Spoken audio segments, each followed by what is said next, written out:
Hello and welcome to Youngstown Playlist, a show dedicated to highlighting local musicians right here in Youngstown, Ohio. Women rock, especially in today's episode. Get ready for Rockin' Reckless with the Super Babes.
What was the creation of the Super Babes?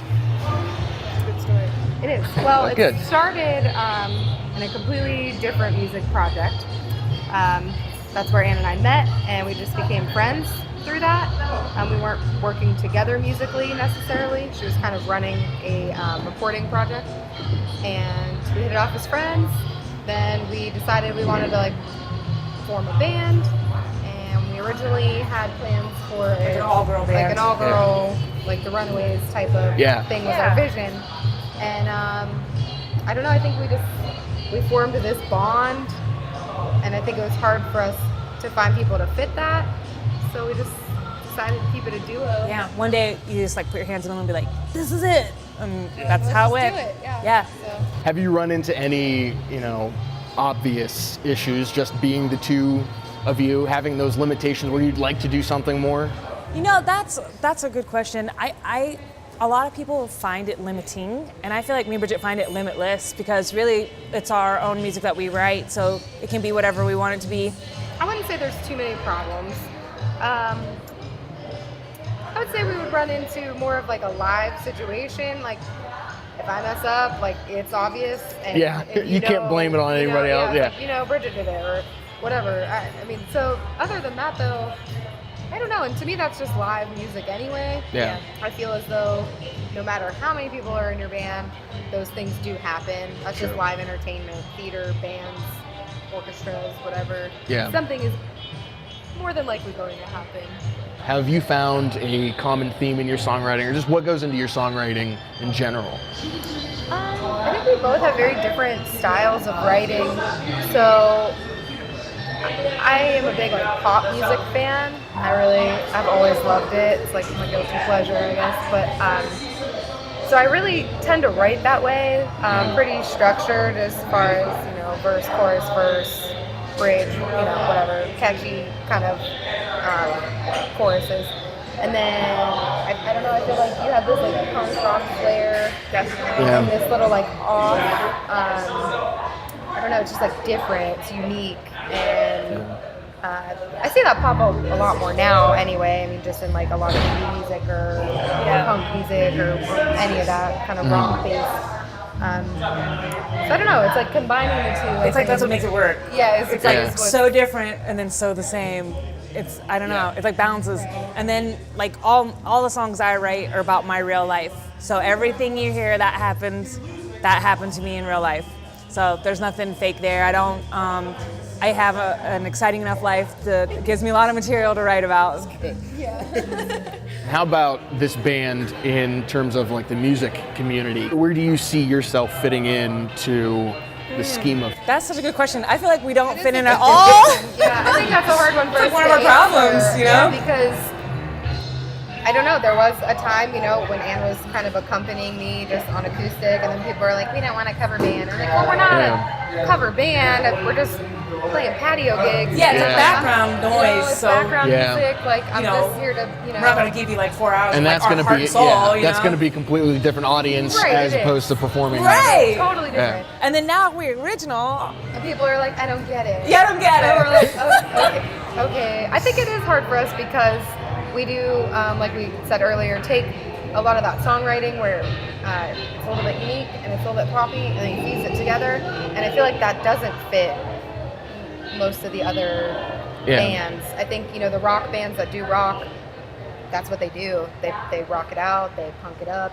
That's their sound. Yeah. And I feel like we almost fit into that a little more, but I feel like we still have that pop edge, that soul pop edge to us that feminine energy. That kind of diverts us away a little bit. And then I think on the other end, we try to do the bluesy soul rock thing, and then the unique punk influences or whatever you want to call those come in and I don't know, I feel like we're almost in the middle of everything. Yeah. And that could be good and bad sometimes. Challenging, I don't mean bad. Yeah. And not everybody says they don't get it. I gotta be sorry, that's not fair for us to really say. For the people who do get it. Some people love it. Some people's reactions, some people react with love and some people react with hate. You don't know what you're doing. It's gonna be any band. I mean, you put yourself out there, you have to be ready, to get those kind of comments, and some of it we would take we do take a lot into consideration. It's not like it's constructive criticism sometimes. And Sure. it's like if that's what people, are going to listen to us and give us some feedback, like we're more than welcome to. Yeah. Talk about, from your view, your perspective about women in rock. I mean, there's not many, or at least not as well recognized. So what is the perspective from, I feel like there probably are. I mean, we know many women around the area who do music. Maybe not to this degree is maybe why. I mean, you have, Jackie and the Vindies, where I would say Cameron, amazing. Oh, Kiana Cameron, she's an amazing guitarist. So I would say those girls are more livelier in, I don't know what you want to call that, the rock music scene. And then you have a lot of other women who kind of, I feel like they don't put themselves out there as much. Maybe could be it, but I don't know. Yeah, I think me and Bridget's personalities are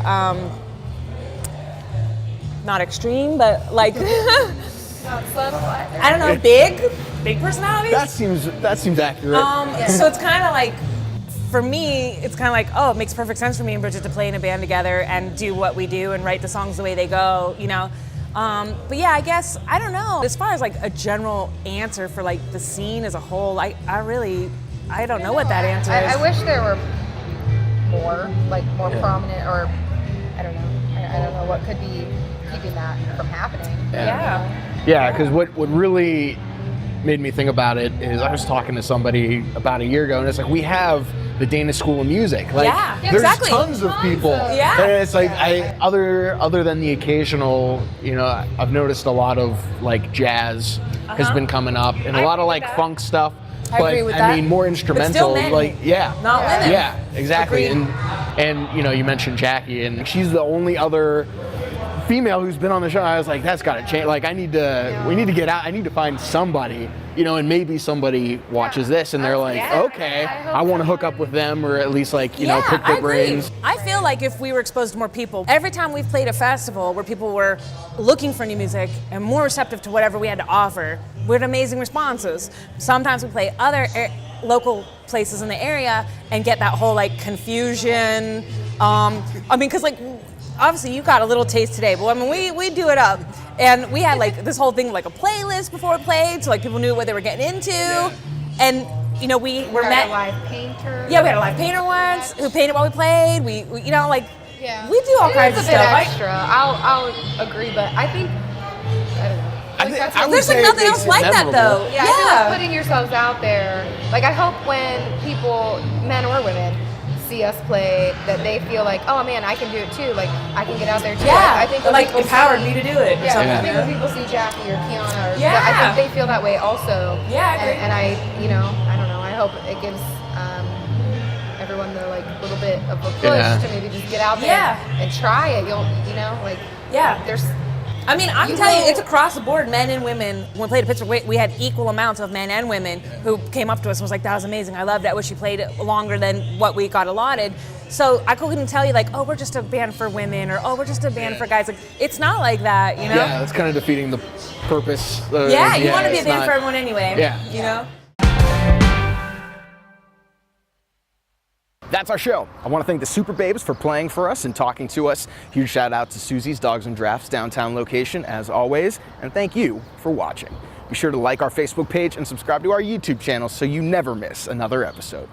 See you next time. I was not expecting you to bring in like the backdrop and all that stuff. Like that to me, that dedication for like, a web series that a couple people are gonna see. It's like, okay, they mean it. They're into it. We are committed 1,000%. I mean, you can't get any more committed than that, I don't think. And that's like next thing's like tattoos. And I think that's where people do get a little off put. It's like we're playing with these other acts that might not do such a thing, like in the rock realm, where we show up and we're like costume changes.